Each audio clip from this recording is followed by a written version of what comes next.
With how simple most men are, I still can't believe there are women out there that are still single and constantly searching for a man to commit to them. It always blows my mind that there are women who cannot secure a man when they have what men want between their legs. And not only that, they were given everything they needed to attract a man by Mother Nature, and they still find a way to fumble the bag. So I really have to look at women and wonder if these people want good for themselves or if they don't care about what happens to them later on in life. Because let's be real, most women cannot make it without a man in this life, and that's just the undeniable fact they don't want to accept. Look at how prosperous times were in the past before the elites decided to bust all that ish up, and most women were still struggling to make it, so I know that they need us way more than we need them. But then you hear statistics of how we have the most single women in the history of the United States. You have to stop and think if they don't see that they're completely and utterly effed. Because I've seen women that didn't have a man in their older years, and trust me, it's not a pretty sight.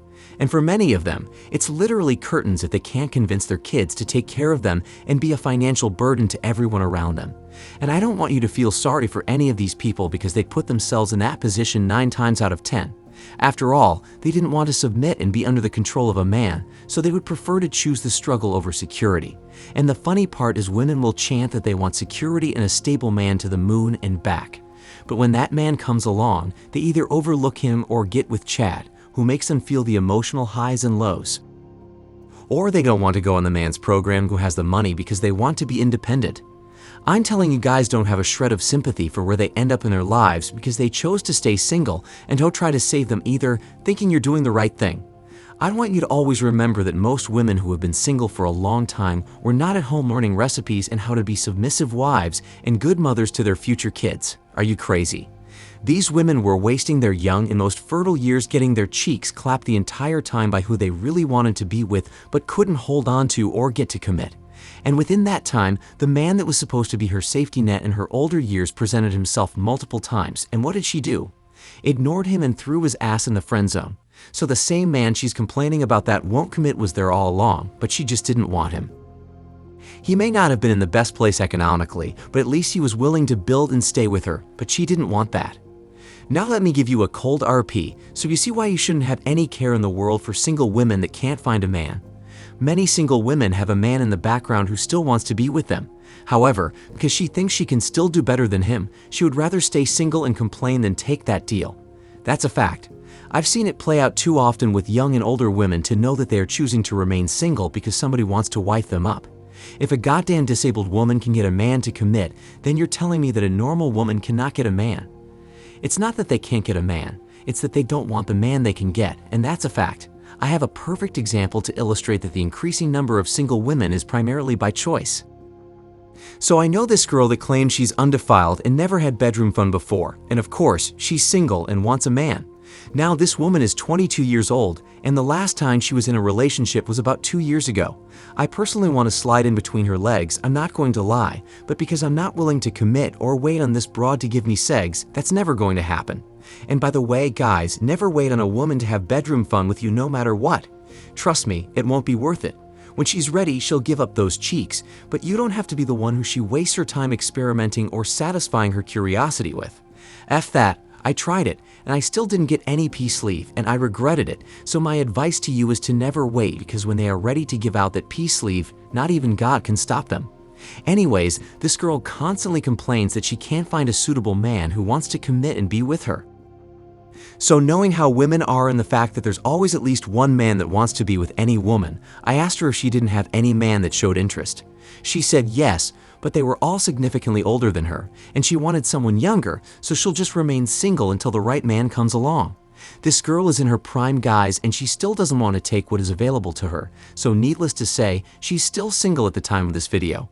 I'm telling you guys that the reason why we see so many single women today, apart from the agenda that womanism and the elites have been executing to perfection and the brothers like us who have walked away from dating, it is the women who are choosing to stay single and quote-unquote do bad all by themselves. It's all their fault. A man was willing to commit, but these women didn't want to settle for less than their hamster wheel brain. And the irony is that some of the men that they don't want are the ones settling for less, and they could do a lot better in a different country or with another woman. So I don't feel sorry for these women when I know someone wants to wife them up. Even women with an STD can still get a man to risk it and come lay pipe, so I don't want to hear the BS. These women are single by choice, end of discussion. Today is a chill video, right? I'm not going in on these 304s and laying the hammer over their heads or holding the hoax strategists accountable. You know what? Let me show you with proof that women are the ones who are choosing to stay single. I found an article by The Guardian, which is over 12 years old, but let's be real, things have only gotten worse, so this article is still relevant. Today, women are choosing to sell their wet vice grip to old rich men instead of settling for their best available option. This is the world we live in, so as I said, do not feel sorry for these people when it's over for them. Tap the like button for me, guys. It helps to push the video to more men that need this message so we can potentially save one more man from making a huge mistake. The title of this article is Women Told to Stop Looking for Mr. Right, but the funny part is they always seem to give up that peace sleeve to Mr. Wrong or Mr. Won't Commit. I just have to laugh, guys. Let them die alone. That's my motto going into 2023. You play stupid games, then don't complain when you win stupid prizes. All these women have to do is take who wants to be with them, treat that man good, be faithful and ride it out, and most of them will win in the end. But they still find a way to fumble that, so it is what it is. Enough of that. Let's dive into the article. Women looking for a Mr. Right should give up after 30 and settle for a Mr. Second Best or a Mr. Right now. Lori Gottlieb, author of Marry Him, The Case for Settling for Mr. Good Enough, which is published in the UK next week, believes women who refuse to commit unless they find a man with whom they feel a deep romantic love are consigning themselves to a lonely future.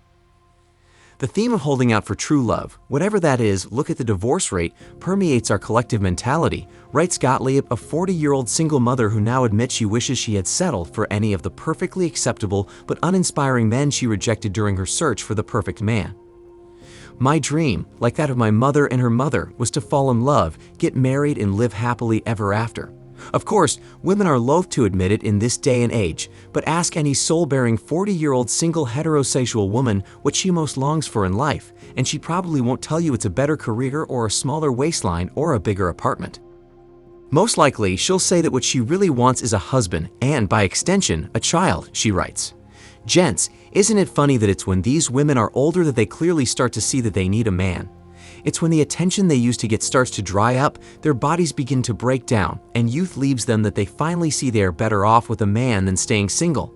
Then a small percentage of women who realize this reality before it's too late and get a man to commit will still end up wrecking their marriage. All because they can't keep their legs closed for Chad and Tyrone and only F their husband. Or some of these women just wanted to finance the man from day one and run off with his hard-working money and resources. Women do this instead of setting up their lives and their children's lives, then turn around and depend on their kids to support them when they're old and washed up. This is why I respect the men who went their own way, living monk mode or the free agent lifestyle, because these women aren't looking to be a wife, they just want a wedding. Let's continue. Gottlieb blames womanism for the number of women who find themselves alone after spending years holding out for their white knight. To the outside world, says Gottlieb, these women still insist they are self-sufficient. But in reality, we aren't fish who can do without a bicycle, we're women who want a traditional family, she writes. Every woman I know, no matter how successful and ambitious, how financially and emotionally secure, feels panic and desperation if she hits 30 and finds herself unmarried. It is not just womanism that has betrayed women by telling them they could have it all, said Gottlieb. But every book, film, and television show that perpetuates the myth of combining romantic love with a happy ever-after ending, from Jane Austen to Friends, has done women a great and dangerous disservice. We're conditioned to crave that big love. It's painful how pervasive the fantasy is that the one is out there, she said. We grew up idealizing marriage, but if we'd had a more realistic understanding of its cold, hard benefits, we might have done things differently. So we walked away from uninspiring relationships that might have made us happy. I agree with her. The programming and agenda have really messed up women in relationships. It freed men from having to commit to a woman to get some stank. But it did far more damage on the back end to women, men who are average or below average wanting a wife and the family system. And all of this can be fixed overnight if women admit that womanism failed them in being with a man who can support them is the best deal they'll get and just settle down. But no, they don't want to settle. They don't want to be under the control and authority of a man, especially if she makes more money than the men who want her. So this will never get better anytime soon, in my opinion. You have women on sugar daddy sites, on the street corner and online choosing prostitution over marrying and being a respectable woman. I don't see a happy ending in all of this, guys, and quite frankly, I don't care or have a shred of sympathy for the women who fail and struggle due to the choices that they've made. If they want to save themselves, they know what to do, but the spirit of defiance is too strong, so let them sink their own ship. Let's continue. She even claims that settling for Mr. Second Best could make women happier in the long run. When we're holding out for romantic love, we have the fantasy that this level of passionate intensity will make us happier, she writes. But marrying Mr. Good Enough might be equally viable, especially if you're looking for a reliable life companion. What makes for a good marriage isn't necessarily what makes for a good romantic relationship. Marriage isn't a passion fest, it's a partnership formed to run a very small, mundane, and often boring nonprofit business. And I mean this in a good way. Again, I can't disagree with her. And regarding a whole settling argument, this is my take on it. In this life, getting everything you want or getting everything in one person is impossible. That's literally foolish to believe you'll find everything in one person. So you'll have to understand that life is about trade-offs, and you must choose what you're willing to take and lose. You won't get everything you're looking for, and that's just the reality. Even our philosophies are not perfect and suited for everyone, so it's just how life is. Women especially need to understand that they can't have it all and choose the best option they have available instead of holding out. But you can't tell them that, and they're still gonna head to self-destruction, so I don't care. Let them die alone and stop worrying about these 304s. They're not thinking about us when they are living their best life in their prime, so why should we care when they're in their decline? Share the video with a man that needs to hear this message so we can try to get more men over on our side. To donate to the channel, just check out our Cash App and PayPal links in the description box below. And if you want to learn about the disgusting lie that 97% of men believe, then click the video on the screen right now.